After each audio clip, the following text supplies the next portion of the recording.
Mr. Tink Fairvine, do you know why you're here? I don't.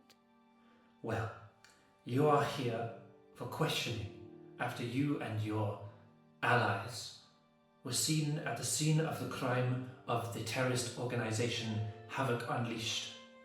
You are here for questioning along with your allies to see if we can get to the truth of the matter. I understand that there are alleged claims of doppelgangers taking the form of you and your allies, but I find that a little too convenient. So, if you don't mind, I would like you to tell me the tale of how you ended up with this organization of crime and fear, and start from the beginning. What's in it for me? What would you like, criminal? Well, first, I'd like you not to be so rude. And second, some food would be nice. And third, if you could say please and thank you. Oh, and I'd like to see Sally again. Well, we can get you food, and you may see Sally again after the interrogation is done. So would you please tell me? Well, since you said please. And I do actually love telling stories, so I don't mind. What have my friends already told you? Don't worry about that. Just tell me what you know. Well, it all started a long, long time ago. With the first Planar War. Buffet and Tyrius, led by Sylvine, who was Tyrius's mother, they were secretly fighting a war against the Outer Plane gods. A revolt against their, superiority complex or something. And Buffet led all, the warriors with swords and stuff, and Tyrius led the wizards with magic and whatever. So, they were in this war against the Outer Plane, but it's kind of weird to have a war against immortal beings because, it all has to be very weird. So it was kind of covered up as a mortal war between Myriad and Mirabilis. So no one actually knew what was going on, but still, Buffet and Tyrius, they had this war against the Outer Plane gods. Now, Buffet was this great warrior who had trained his whole life, and all he ever knew was battle. And for many, many, many years, he was a really cool, fightery commander guy who used a sword and shield and, killed a load of monsters and stuff, and it was really cool, but by the end of the war, or towards the end of it, he was, he's human, so he got old, and when he got old, he got weak. So, when he was having this battle with the god of the ooze dimension, I think his name was Ghaunadaur, well, it didn't turn out how either of them wanted, and they were both on, the brink of death. But then, something happened that neither of them expected. Well, Ghaunadaur, it seems this battle has bested the both of us. My old age has caught up with me, I'm afraid. I'm not the battle master I once was. And I am not the god I once was. You can say that again. Our battle was legendary about 5 years ago. This one was just pathetic. That doesn't sound good. No, well, you're not looking pretty either, might I say. My power grows weaker by the second. I suppose this is it. I hope I've made my father proud. You would give up so easily. What else is there to do? I failed. I lost. Men have died in this battle. For me. For my sake. For my glory. It's pathetic. There is a way out. What? What is it? Dare I say we can make this work for the both of us. What are you suggesting? Join me. We can collide our strength. You can sustain me, and I you. Together, we will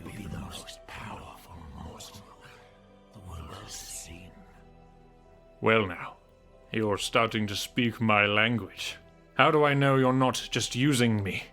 Because you're using me too.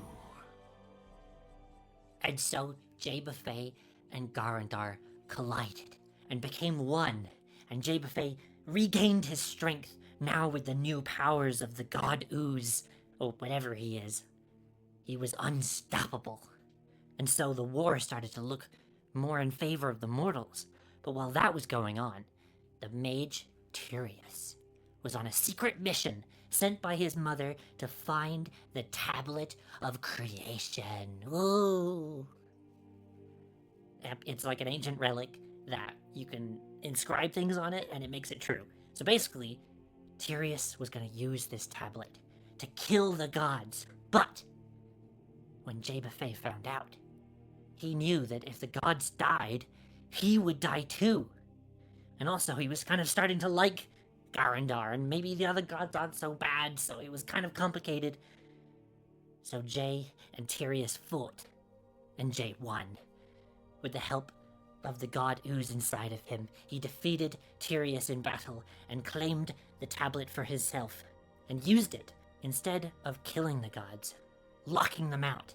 He shut off the outer plane from the inner plane, causing all the gods to flee back to their realms and never be able to interfere in mortal lives ever again. But that wasn't enough for Tyrius. Tyrius was infuriated. He wanted the gods dead for what they had done to him, his family, his brothers and sisters of war. And then he found out what Jay had done. That he had bonded with a god, and this disgusted him more than anything. He claimed that Jay had betrayed him, had betrayed humanity, and declared the Havoc Unleashed was born. Tyrius built an army of monsters, grafting them to his body and claiming the name of the Thousand Skins. He summoned, along with his allies, the great ancient dragon Zacharak, this old, really powerful dragon that sort of flies in between the realms, and he eats fear, so the more people are scared, the more powerful he is. But, at the same time, Jay Buffet formed the Beast's End. Along with his allies, Berkane, the really cool wizard cat, and Carrig, this rock blacksmith guy, they forged a magic device that was able to not defeat Zacharak, but contain him. And without his power, the Thousand Skins and the Havoc Unleashed fell to the hands of the Beast's End, and the world was saved. For now. Years went by with no trace of him or his commanders, the many faces and meddling hands, as they secretly plot, slowly building on the fear of monsters to feed Zacharak for his inevitable return. While the Beast's End formed a monster hunting guild, trying to reverse the effects and keep people safe. And that's where my cool group of people come in. And we'll start with Volo. So, Volo, the white Dragonborn Druid, he was the son of the King of Myriad and heir to the throne. But he was kidnapped as a baby and sold into slavery in the swamps of Mirabilis under the half-giant Atreus. But Atreus took fondly to Volo, despite him growing in a culture of kill or be killed. He taught Volo the ways of the Druid. But he was dethroned by his hill giantess daughter, Bulkra, who hated Volo for stealing the attention of her father. Volo. Yeah? Look at the moon. What about it? The moon shines down on us. Volo. Did you know that the moon is actually a giant? Like me. But bigger. No. You sound crazy, old man. Listen, Volo. You are like a son. Who are you talking to, father? Oh, Bulkra, I was just... It's that white dragonborn. Those scars are disgusting. Why doesn't he heal them already? Are you seriously conversing with this slave? It's so beneath you. Bulkra, he He will be strong. He will grow. Really now? Let's see how strong he is, shall we? So, Volo, Yeah? I command you as leader of this swamp, fetch me the head of the leader of the orc tribe that's passing through right as we speak. Then, you will be deemed worthy and be set free. How about that, Volo? Yeah. Sounds good. Volo, you don't have to. Yes, he does, Father! Leave him alone! You're so weak and pathetic. I can't wait to see the look in your face when your precious little Volo comes back as nothing more than a pair of ugly white claws. And so Volo went to the tribe of orcs, and to the leader, Juk Boneslayer. However, Volo succeeded. He killed Juk, and in the chaos of the battle, he ran away and managed to escape the swamps. But now he's being hunted by Bulkra and her newfound obsession with him, the son of the orcs, Arog the Cruel, wishing to avenge his father, and his own father, King Velmir Flameheart and the commander Kiladius Skakos, with their never-ending search for his son. Volo remains trapped in the hunt as all three individually hire the Hunter to pursue him, and that's when he gets stolen by a Tiefling rogue as a horse. That Tiefling rogue being Kythus, son of the commander Kiladius and mother in Lista, was dearly loved by his mother but mistreated by his father. Upon the peace treaty between the nations, Kiladius took out his rage on his own family. How dare they? A peace treaty.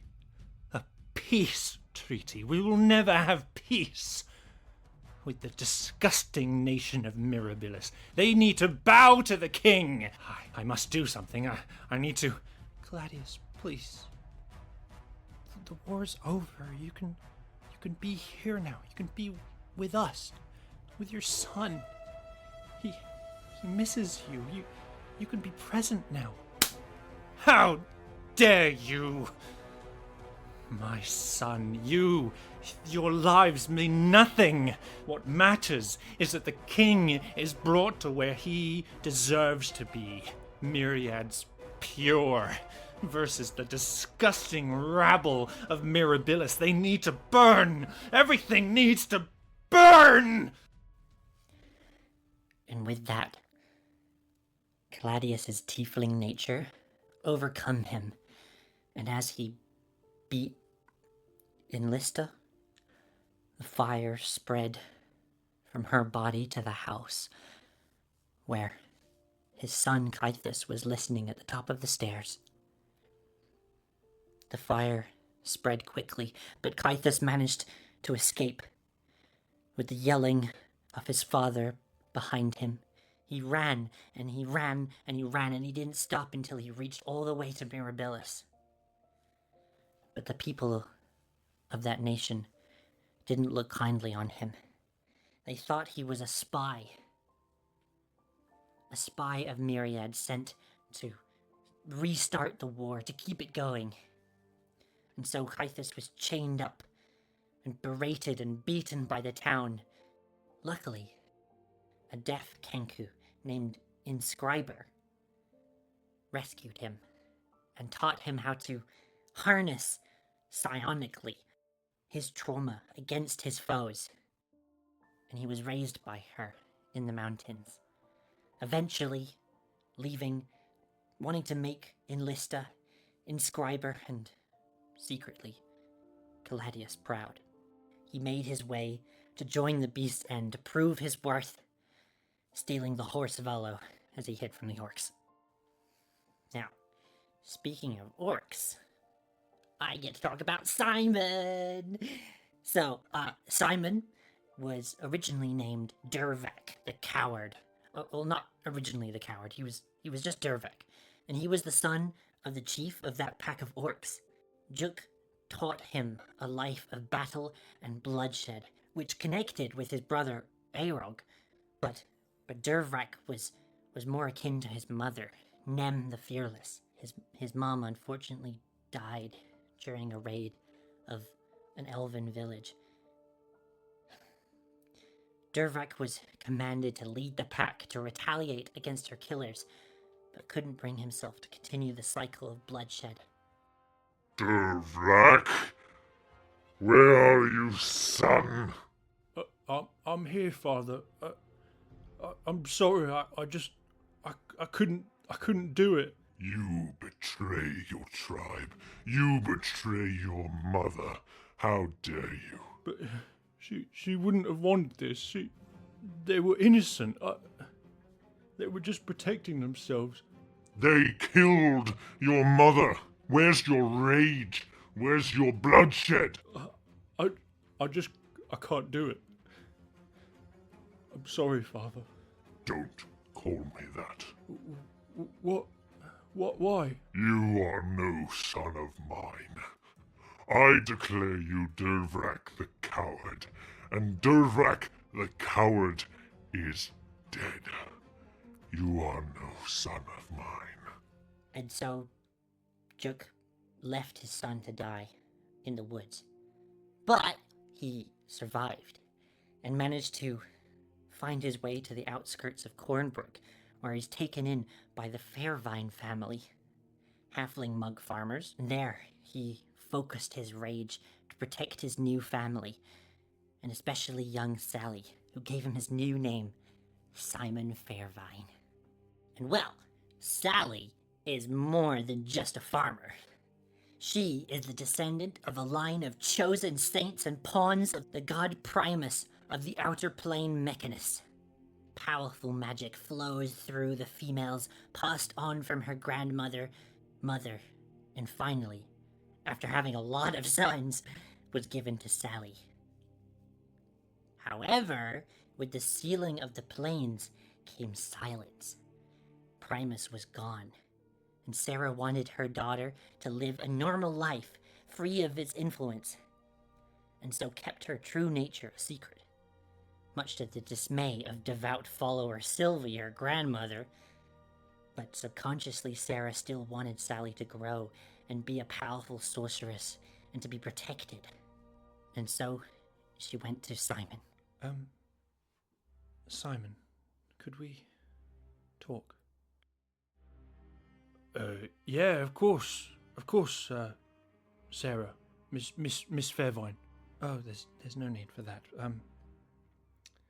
I see you're getting along well with Sally.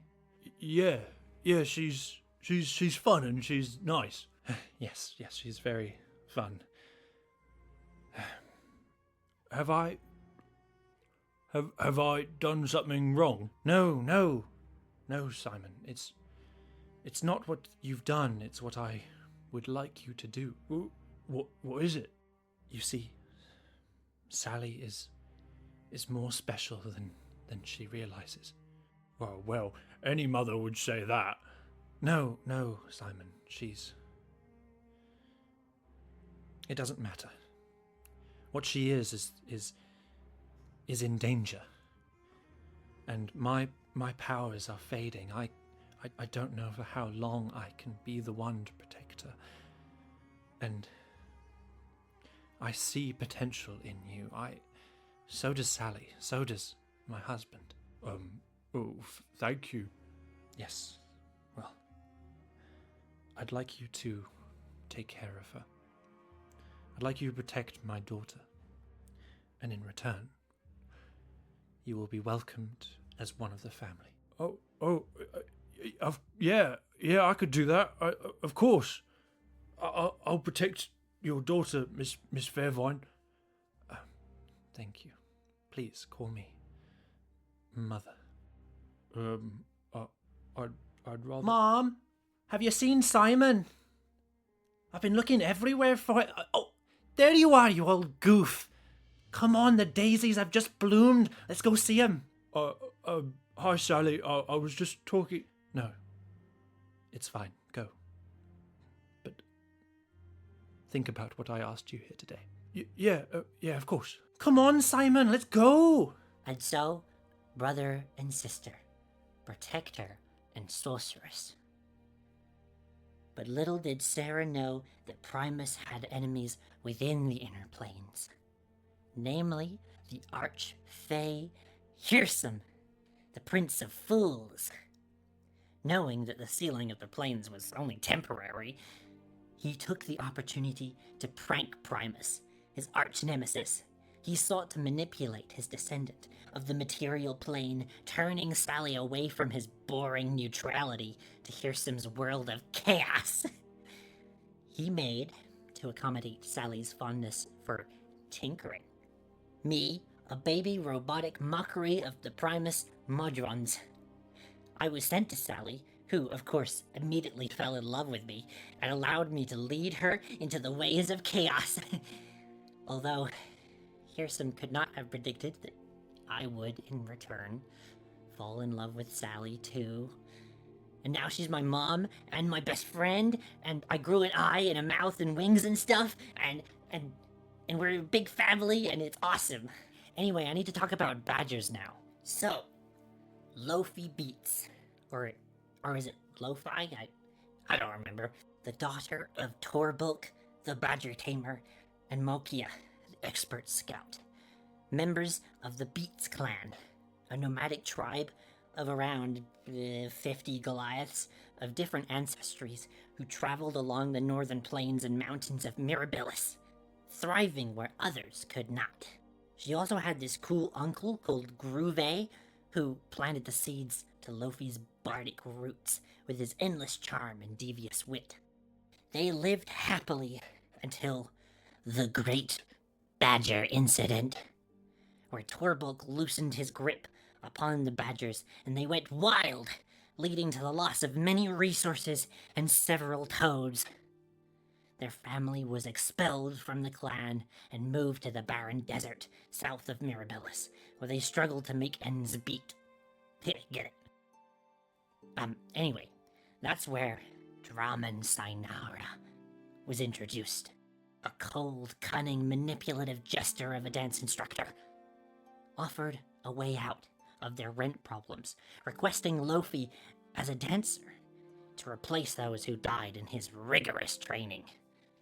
The Draman Dune Dancers. Some years into Loafi's time with the thieving underground troupe, she was pitted against 11 of her young peers in a battle to the death. And despite them teaming up on Loafi, she survived. Well now, Loafi, you've done well. I killed them. They came at me. I had to. Oh, shh. It's okay. You've made me extremely proud. But I couldn't. Enough. You've shown me today that you are extremely capable and exactly what I'm looking for. I would like you to be my lead dancer, whether you like it or not. And so, for many years, Loafi was the lead dancer of the Dune Dancers as they continued their illegal activities. But after a while, she managed to escape to the capital of Lake Hoven, enlisting in the school under a much kinder teacher, Israel Lyrwin. And there, she met the Cleric, Navika, and traveled with them to join the Beast End, hoping to one day free her sisters from the slavery of the Dune Dancers. So, Navika is an Aasimar, believed to be a blessing sent to the Church of Lathander by the god of the morning sun himself, child of Mornmaster Edmar and head of finance, it's boring, Alindra Valmoria. The head of the church, the Sunrise Lord, Sol Ickler, blessed Navika with their name in front of a crowd made up of Lathander's followers. Edmar was promoted from High Morning Lord to Mornmaster and collaborated with the temple to create the perfect upbringing for Navika. But the war between Myriad and Mirabilis tore their family apart, as Navika's father was sent as a healer to the front lines and their mother was engulfed in boring business. Navika was left under the care of the Sunrise Lord, but he expected nothing less than perfection. His training of Navika, unbeknownst to their parents, was cruel and endless. Navika, where are you? I'm here. We have more injured civilians. I'll be right there. Just give me a moment. You have no moment. In a moment, the civilian will die, and if he does, it will be on your hands. I'm sorry, I'll be right there. Now, heal him. Okay. Good. More. More. More! I'm fine. I'm feeling a lot better. Shut up! More! Heal him of everything. Remove all that ails him. Purify him in the light of the sun. Navika was brought to the point of utter exhaustion, healing civilian after civilian with no help from Sol Icalar, who blamed all of their pain on Navika's weakness. After the war, Edmar was able to rejoin Navika's life, but the trauma from the war had changed him. Navika's progress halted, which should have been a relief, but to them was frustrating. Searching for a change, they sought to join the Beast's End in a temporary work-leave trip. But that's not the whole story. You see, Navika was born at the exact moment the Outer Plane was sealed away. The god Lathander, devastated to leave his subjects without him, reached forth and projected all his light upon the material plane. This divine magic was caught and reflected by the ancient giantess, Lapistella, who is the moon. Like straight up, she's the moon. She's really old, like giant lady, who's so big and so old that she drifted away from the earth and became the moon. It's really cool. Well, anyway, Lapistella used this divine gift and imparted it upon Navika at their birth, leaving them as one of the only instances of true divinity still left on the material plane. And despite all the other clerics' powers fading, Navika's only grew. They're so cool. Tink, this is all very entertaining.